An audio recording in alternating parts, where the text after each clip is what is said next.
हमारे देश में बहुत सारे ऐसे कानून हैं जिसको अगर आप सुनेंगे तो आपका दिमाग हिल जाएगा। आप अगर उसको समझ गए तो आपको लगेगा कि ये कैसा कानून है। बहुत ऐसे होते कि कानून का पालन जो है एक तरह से पालन नहीं भी किया, उसके अगेंस्ट कानून है फिर भी उसके अगेंस्ट जो है धोखे से वो काम कर दिया गया। तो वो समझना बेहद जरूरी है। देखिए, अगर आपके पास जानकारी है तो धोखा नहीं मिलेगा, जानकारी नहीं है तो कोई भी आपको धोखा दे सकता है। तो जानकारी होना बेहद जरूरी है।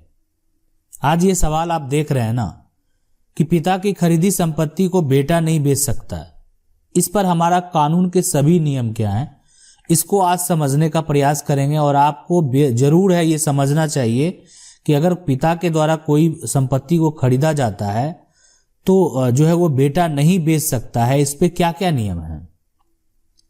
अब सवाल है, कब अपने बच्चों को संपत्ति से बेदखल कर सकता है? क्या पिता को ऐसा पावर है कि बेटे को घर से निकाल दे, बेटी को घर से निकाल दे, बोले कि नहीं तुम्हारा इस संपत्ति में कोई हक नहीं है? सवाल है कि क्या पिता सभी संपत्ति किसी एक बेटा बेटी को दे सकता है? ऐसा भी हो रहा है हमारे समाज में। आप देखें कि आने वाले समय में और अभी जो वर्तमान का जो सिचुएशन है, आने वाले समय में जो होगा वो तो बाद की बात है। जो वर्तमान का सिचुएशन है उसमें भी आपको बहुत ज्यादा देखने को मिल रहा है कि 2-3 बच्चे हैं, एक बच्चे से जब थोड़ा सा उनका एज हो जाता है तो ठीक है, बच्चे सेवा कर रहे हैं और सेवा सबको करनी चाहिए माता पिता की। और उसमें क्या होता है, एक बच्चे से मान लेते हैं उनके साथ वो रह रहे हैं। अब ऐसा तो नहीं है, संभव नहीं होता है कि एक माता पिता, ये प्रयास रहनी चाहिए कि माता पिता जब भी हैं तो कम से कम भाई बहन में प्रेम बना रहे, संपत्ति को लेकर विवाद नहीं करे। लेकिन फिर भी विवाद होते हैं। देखिए, सबका अपना एक कानूनी अधिकार है और हम आपको कोई वैसा गाइडेंस अभी नहीं दे रहे हैं। हम सिर्फ ये बताने का प्रयास कर रहे हैं कि हमारा कानून क्या कहता है, अपना कानून क्या है। तो ये इसको समझेंगे। तो चलिए, पहला जो यहाँ पे टॉपिक है कि पिता के द्वारा अगर कोई भी संपत्ति खरीदा गया, पिता ने अपने जीवन में घर को खरीदा, कोई जमीन को खरीदा, है ना, तो अब क्या इसको अगर बेटा है, ठीक है, बेटा क्या किया, इसको बेच दिया, बेच के मान लेते हैं जो भी किया उससे मतलब नहीं है, लेकिन इसको बेच दिया, तो क्या ये बेचने का अधिकार बेटा को है? तो देखिए, सबसे पहले तो अगर ये जमीन संपत्ति अगर घर खरीदा हुआ और पिता जीवित है, मतलब पिता जिंदा है, उन्हीं के नाम से ये सारी संपत्ति है, उस केस में तो बेटा का कोई अधिकार ही नहीं बनता है। बेचना क्या, उसमें वो उनका कोई भी अधिकार उस बेटा का नहीं है और ना ही बेटा, इसलिए कि ये संपत्ति पिता के द्वारा खरीदा गया था, इस पे पूरा अधिकार सिर्फ पिता का है। ये ना, इनके नाम से संपत्ति है, इनके द्वारा खरीदा गया है, तो सिर्फ इस पिता का अधिकार होगा।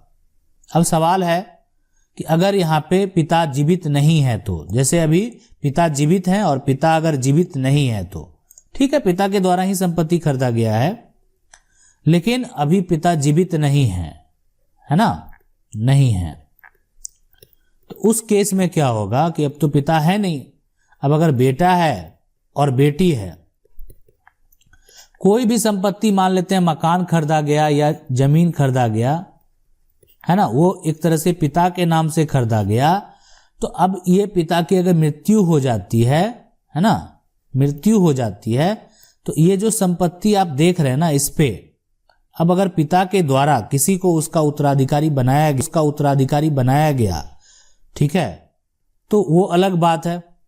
लेकिन अगर यहाँ पे कोई उत्तराधिकारी नहीं है, उस केस में जो आपकी माँ है उनका भी अधिकार होता है, बेटे का भी अधिकार होता है, लेकिन यहाँ पे माँ का जो है अधिकार होता है, बेटे का भी अधिकार होता है और बेटी का भी अधिकार होता है। और इस केस में अगर बेटा जो है संपत्ति को बेच दे, तो क्या ये बेचना सही है?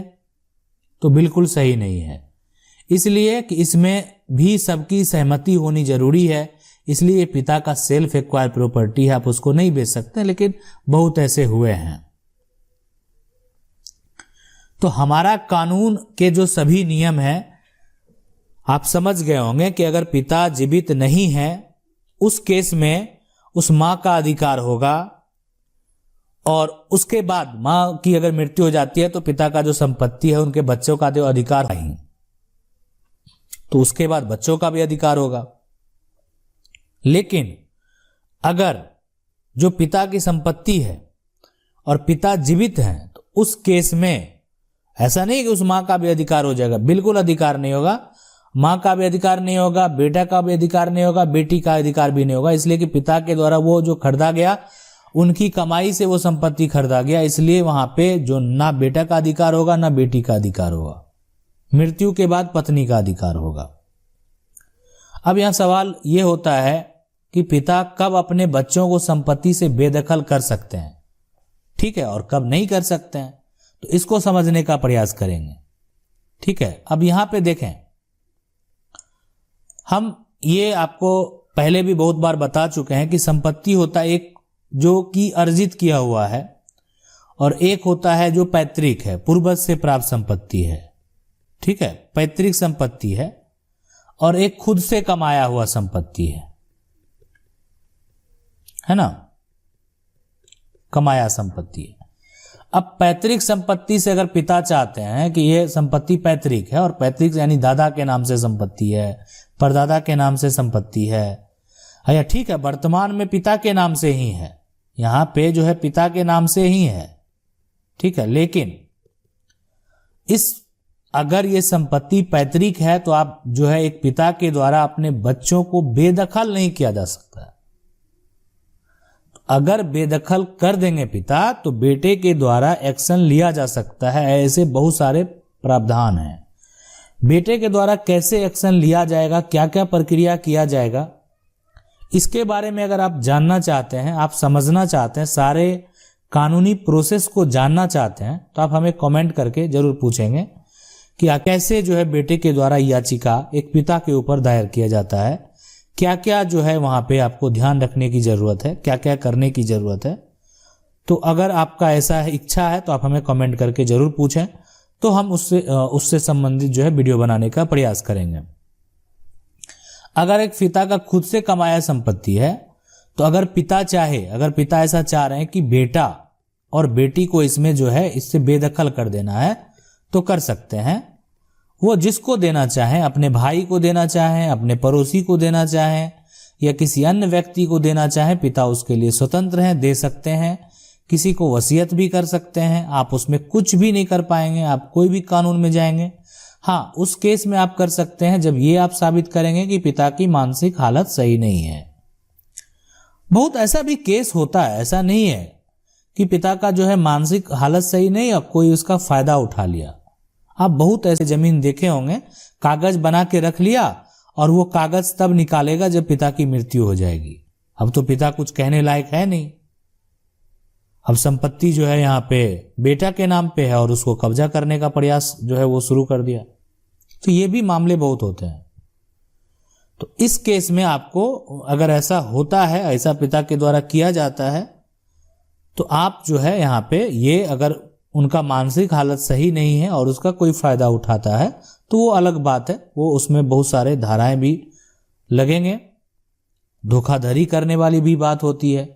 और आप अगर एक तरह से पिता के को मानसिक हालत से मतलब अगर उनकी सही नहीं है तो उस केस में वो सारा कुछ जो है वो कैंसिल भी हो जाता है, रद्द भी हो जाता है।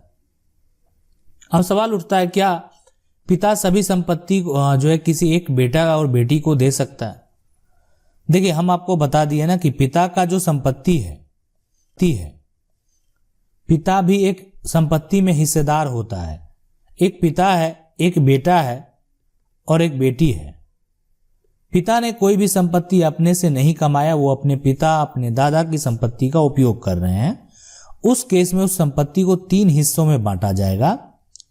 अगर आप सही तरीके से इसका बंटवारा करते हैं तो इसको 3 हिस्से में, एक हिस्सा पिता का होगा, एक जो दूसरा हिस्सा है इस बेटा का होगा और तीसरा हिस्सा इस बेटी का होगा। अब ये जो आप देख रहे हैं इसमें कि अगर ये पिता चाहे बंटवारा करने के बाद एक हिस्सा बेटी को दे दें और जो बेटे का यहाँ पे जो पिता का हिस्सा है वो पिता अगर अपने इसके लिए स्वतंत्र है कि वो किसी को दे सकते हैं, वो अपना शेयर है, उनके नाम से है, तो वो अगर उनका एक तरह से लीगल सही तरीके से बंटवारा हुआ है तो वो संपत्ति किसी को भी देने के लिए स्वतंत्र है। किसी एक बेटे को दे सकते हैं, लेकिन पूरी संपत्ति नहीं दे सकते, संपत्ति नहीं दे सकते। हाँ, तो पूरी संपत्ति कब दे सकते हैं? जब उनका संपत्ति खुद से कमाया हुआ है, तब वो किसी को दे सकते हैं, बेटा हो, बेटी हो या अन्य कोई भी व्यक्ति हो।